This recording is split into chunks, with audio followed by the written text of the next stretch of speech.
How's it going, everybody? My name is Fox McCloud, and here we are with the fourth and final part to my first awesome video called The Top 40 Amazing Weather Phenomenon, my bad. But I am reacting to the top 40 amazing natural phenomena after this.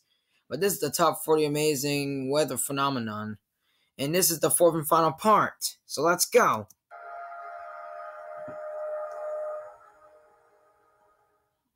Catatumbo Lightning. Bruh! Catatumbo Lightning is an atmospheric phenomenon in Venezuela. It occurs only over the mouth of the Catatumbo River, where it empties can occur in areas like northwest Venezuela. When warm and cold fronts meet, it forms the right conditions for this lightning. The frequent, powerful flashes of lightning over this relatively small area are considered to be the world's largest single crater of tropospheric ozone. Oh man! It originates from a mass of storm clouds at a height of more than 5 kilometers and occurs during 140 to 160 nights a year, 10 hours per day, and up to 280 times per hour. But not only that, a nearby marshes emit methane gas, improving the electrical conductivity of the clouds, which helps cause these extended lightning strikes. Number 8. Fire rainbows. Oh, This list is home to some pretty cool stuff. it's cool. But this is one of my favorites. Yeah. A fire rainbow cloud, or circumhorizontal arc is an extremely rare phenomenon that occurs only when the sun is high, allowing its light to pass through high-altitude cirrus clouds that have a high content of ice crystals. Okay. Fire rainbows, unlike what their name implies, are neither fire nor rainbows, but are called this because of their brilliant and beautiful pastel colors and flame-like appearance. Indeed. Brightly colored circumhorizontal arcs occur mostly during the summer and between particular latitudes. When the sun is very high in the sky, sunlight entering flat, hexagon-shaped ice crystals gets split into individual colors like a prism. The conditions required to form a fire rainbow are very precise. The sun has to be at an elevation of 58 degrees or greater. There must be high-altitude cirrus clouds with plate-shaped ice crystals, and sunlight has to enter these set ice crystals at a very specific angle. Okay. This is why these are such a rare sight.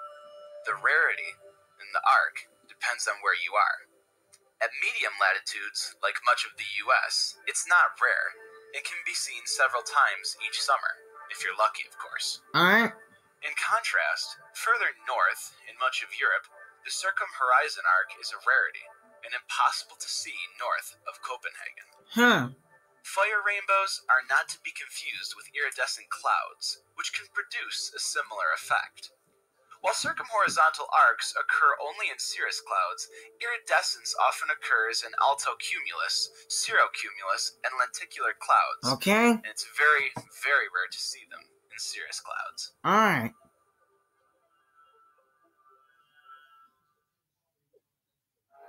But yeah, if y'all heard a clicking sound, I apologize. Number 7. Red rain. Red rain is caused by dust or sand that has blown into the atmosphere and is carried by the wind to great distances, eventually mixed with rain clouds, and gives color to the rain itself. A number of theories spread about the cause of the colored rain, including its relation to aliens, before an official report concluded that the colors were caused by the algae spores sucked into the atmosphere by a waterspout. There are a number of algae species in the region, which could explain why the stories were so constant for the last 100 years. Red rain in Europe, and especially England, is usually colored by the dust that is carried across the continent coming from Saharan sandstorms. I apologize if I got too close to the camera again, guys, or if I moved out of the camera. Number 6. Wow, we're about to finish part 4 off. Two sun. The sun is really close to the horizon, and there are serious clouds in the sky. Sometimes another sun or light source can appear, thus giving the impression of another sun appearing together in the sky. Two suns are actually the color of bright points of light created by the sun that was deflected by the crystals in high clouds. Two suns have been reported in many different parts of the world, sometimes being close together and other times far apart. As of today, scientists are still puzzled with the phenomenon, and it's still not completely clear how it's formed. Okay. Well, that's kind of helpful information, I guess. I mean, it is kind of cool, though, to notice that. Here we are, number 5. If y'all guys hear the sound of a beeping watch in the background, I really apologize. Fire whirl. Fire whirl. A fire whirl, also known as a fire tornado or fire devil, is a rare phenomenon in which fire forms a tornado-like vortex of flames. Fire whirls can be spawned by other natural events, such as earthquakes and thunderstorms, and can be incredibly dangerous, in some cases spinning well out of the zone of the fire itself. Alright. Fire whirls are more closely related to dust devils and are distinct from the larger, more powerful tornadoes that develop from supercell thunderstorms. Fire whirls have been known to be nearly a mile high, have wind speeds of over 100 miles per hour, and to last for 20 or more minutes. Although it's rare, this type of weather is extremely dangerous. Very. Number 4. Red Sprites and blue jets. We've talked about some pretty weird and beautiful things thus far. Yep. But this is where things start to take a turn for the bizarre. Okay. Red Sprites and blue jets all refer to phenomena that occur in the upper atmosphere in the regions around thunderstorms. They appear as cones, glows, and discharges. They were only discovered in the last century because of their placement and extremely brief lifespan. Red Sprites are massive but weak luminous flashes that appear directly above an active thunderstorm They look like system fire. and are coincident with cloud-to-ground or intra-cloud lightning strokes. They're normally colored reddish-orange, with hanging tendrils below and arcing branches above. They can also be preceded by a reddish halo. Sprites rarely appear singly, usually occurring in clusters of 2, 3, or more. Blue jets are a second high-altitude optical phenomenon. Distinct from sprites, observed above thunderstorms using low-light television systems. As their name implies, blue jets are optical ejections from the top of the electrically active core regions of thunderstorms. From what we know, red sprites and blue jets are an integral feature of every thunderstorm system of moderate size or larger in the terrestrial system, and may be an essential element of the Earth's electrical circuit. Furthermore, it seems likely that they have been a part of thunderstorms dating back millions of years. It also seems possible that red sprites and blue jets occur with the lightning on other planets, such as Jupiter and Venus. Number 3. We're almost done here. Earthquake lights. Earthquake lights. Earthquake lights are unusual luminous atmospheric phenomenon. They are usually reportedly in areas of high seismic activity or volcanic eruptions. They were believed to be myths until they were photographed in 1965 Wow. during an earthquake in Japan. Cool. Since then, many mysterious lights have been witnessed and filmed before seismic occurrences. It was then that seismologists worldwide accepted their existence as earthquake lights. Over the past few years, various theories have been proposed for how earthquake lights form, including the disruption of the Earth's magnetic fields by tectonic stress, in which quartz-bearing rocks produce voltages when compressed in a certain way. Earthquake lights seem to be most common in Italy, Greece, France, Germany, and parts of South America, though they have been observed in Japan, North America, and elsewhere. So they are here. The lights can occur weeks before major earthquakes or during the actual shaking. Weeks before. They have been recorded at distances of up to 100 miles from the epicenter. So weeks before major earthquakes or during the actual shaking. That's a scary thought to think of. Number 2.